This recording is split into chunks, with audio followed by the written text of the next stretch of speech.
ಲಂಕೇಶಯ್ಯ ಮತ್ತು ಮಕ್ಕಳು ಸಿದ್ಧಾರ್ಥಪುರ. ಓ ಮಂಗಳತ್ತೆ ಕರೋದಲ್ವಾ? ಅಕ್ಕ ಇವ್ರದ್ದು ಲಕ್ಷ್ಮೀ ಕೇಶವ ಅವ್ರದ್ದು. ಕೇಶವ ಸಿದ್ಧಾರ್ಥಪುರ. ಕಾಲೇಜಿಂದ ಬಂದ್ಯಾ? ಬಾ ಬಾ. ಪ್ರಾಣೇಶ್. ಓ ರಘು ಬಂದ. ಬಾರೋ ಕೂತ್ಕೊಳ್ಳೋ. ಅಡ್ರೆಸ್ ಬರೀ ನೀನು ಬಾ. ನಾಳೆ ಕೆಮಿಸ್ಟ್ರಿ ಅಸೈನ್ಮೆಂಟ್ ಇದೆ, ಓದ್ಕೊಳ್ಳೋದಿತ್ತು. ಪರವಾಗಿಲ್ವಾ? ಪರವಾಗಿಲ್ಲ ರಘು, ಹೋಗು ನೀನು ಓದ್ಕೊ.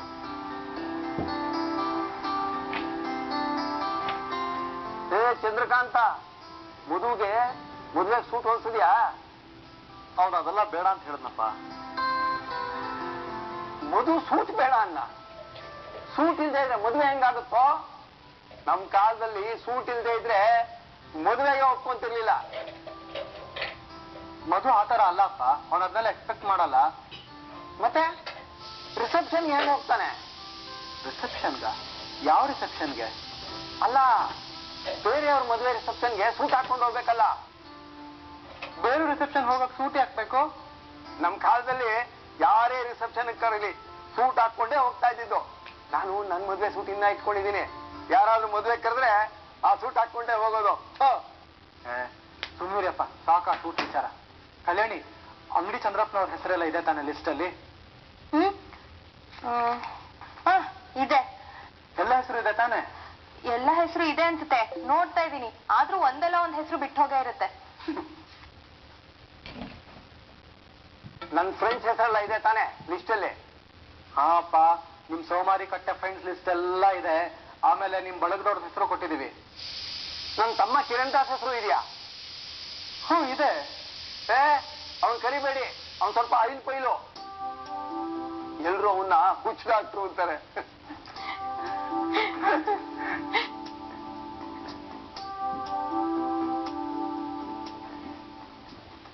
ಮಾಲತಿ ಅಪ್ಪ ಅಮ್ಮನಿಗೆ ಇನ್ವಿಟೇಷನ್ ಕಳಿಸ್ತಿದ್ದೀರಾ ತಾನೆ? ಪರವಾಗಿಲ್ಲ, ಬೇಡ ಅನ್ಸುತ್ತೆ ಅದಕ್ಕೆ. ನೀವೇ ನಿಂತು ಮಾಡ್ತಿರೋ ಮದುವೆ, ಅವ್ರನ್ನ ಕರೀದಿದ್ರೆ ಏನ್ ಚೆನ್ನಾಗಿರುತ್ತೆ ಹೇಳು? ಇನ್ಯಾರಿಂದನ ವಿಷಯ ಗೊತ್ತಾದ್ರೆ ಅವ್ರಿಗೆ ಹರ್ಟ್ ಆಗಲ್ವಾ? ನಾವು ಕರೆದ್ವಿ ಅಂತ ಅವ್ರು ನಮ್ಮನೆ ಫಂಕ್ಷನ್ಗೆ ಬರೋದಿಲ್ಲ ಅಲ್ವಾ ಅಕ್ಕ? ಅವ್ರು ಬರ್ಲಿ ಬಿಡ್ಲಿ, ಕರೆಯೋದು ನಮ್ ಧರ್ಮ. ಅವ್ರ ಹೆಸರಿಗೂ ಒಂದು ಇನ್ವಿಟೇಷನ್ ಬರೆದು ಬಿಡು.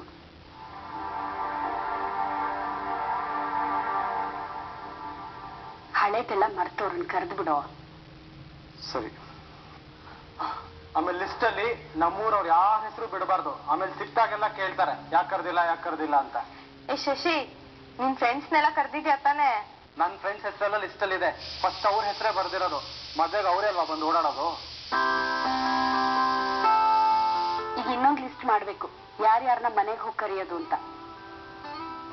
ಜಾಸ್ತಿ ಮನೆಗಳಿಗೇನ್ ಬೇಡ, ಫೋನ್ ಮಾಡಿ ಕರೆದ್ರೆ ಆಯ್ತಲ್ವಾ? ಆದ್ರೆ ಸುಶೀಲಮ್ನವ್ರಿಗೆ ಮಾತ್ರ ಮನೆಗೆ ಹೋಗಿ ಕರಿಬೇಕಪ್ಪ. ಇಲ್ಲಾಂದ್ರೆ ನೆಕ್ಸ್ಟ್ ಟೈಮ್ ಸಂಕಷ್ಟಿಗೆ ಅಂತ ದೇವಸ್ಥಾನಕ್ಕೆ ಹೋದಾಗ 3/4 ಗಂಟೆ ಕೊರಿತಾರೆ. ನನ್ ಕೈನಲ್ಲಂತೂ ಆಗಲ್ಲಪ್ಪ. ಯಾವ್ದೋ ಕಾರ್ ಬಂತು. ಯಾರು ಬಂತಿರ್ಬೋದು? ಯಾಕೆ, ಮಧು ಬಂದಿರ್ತಾನೆ ಅಂತನಾ? ಹೋಗ್ ನೋಡ. ಇದೇನಿದು ಇವತ್ತು ವಿಶೇಷವಾಗಿ? ಪ್ರತಿ ಸತಿ ಕಾರ್ ಸೌಂಡ್ ಆದ್ರೆ ನೀನೇ ಹೋಗ್ತಿದ್ದೆ. ಪ್ಲೀಸ್ ಹೋಗ. ಸರಿ.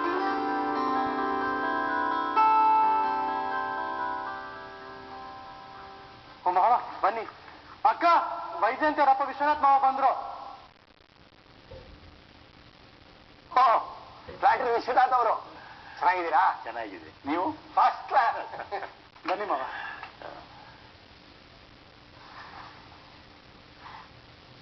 ಬನ್ನಿ ಮಾವ.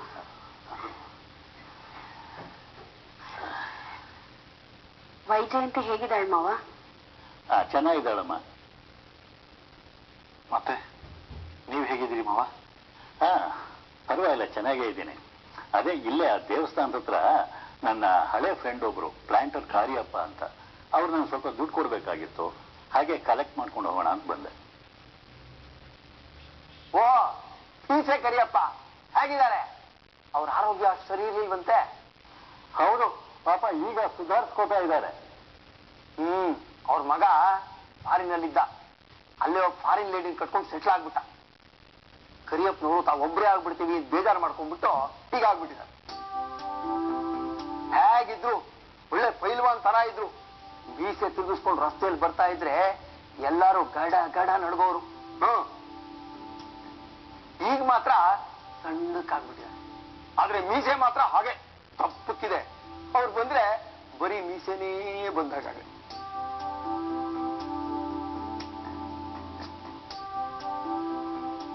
ಆದ್ರೆ ಮೀಸೆಗೆ ಬಣ್ಣ ಹಾಕ್ತಾರಂತೆ ಕರಿಯಪ್ಪ. ಅಂದಾಗಿ ಏನು ಇನ್ವಿಟೇಷನ್ ಬರೀತಿದ್ದೀರಾ? ಹೌದು, ಎಲ್ರಿಗೂ ತಲುಪಿಸ್ಬೇಕಲ್ಲ. ನಿಮಗೆ ನಾಳೆ ನಾವೇ ಮನೆಗೆ ಬಂದು ಕೊಡ್ತೀವಿ. ನಮ್ಮ ಮನೇಲಿ ಬಂದು ಕರೆಯೋಕ್ಕಲ್ಲಿ ಯಾರಿದ್ದಾರೆ? ಅಲ್ಲದೆ ನಮ್ಮ ಕಲ್ಯಾಣಿ ಮದುವೆ ಇನ್ವಿಟೇಷನ್ ನಮಗೆ ಕೊಡ್ಬೇಕೆ? ಎಷ್ಟಾಗ್ಲಿ ಅವಳು ನಮ್ಮನೆ ಹುಡುಗಿನೇ ಅಲ್ವೇ? ಹಾ, ಎಲ್ಲಿ ಆ ಇನ್ವಿಟೇಷನ್ ಕೊಡಿ ಹೇಗೆ ಬಂದಿದೆ ನೋಡೋಣ. ಸರಿ ಮಾವ. ಹಾ